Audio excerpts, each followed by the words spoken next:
So hello guys, in this video I'm gonna show you how to export video in DaVinci Resolve as MP4. So to do this, it's pretty simple. So here all you have to do is drag the video clip that you want to export. So let's just say this one.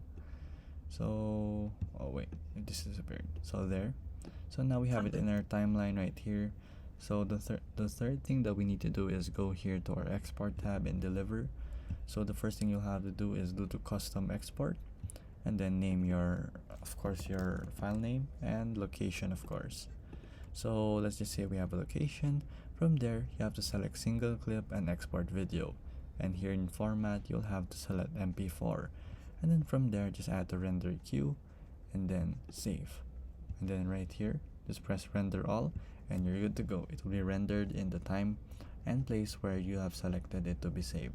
So if this video was helpful, please hit the like button and don't forget to subscribe.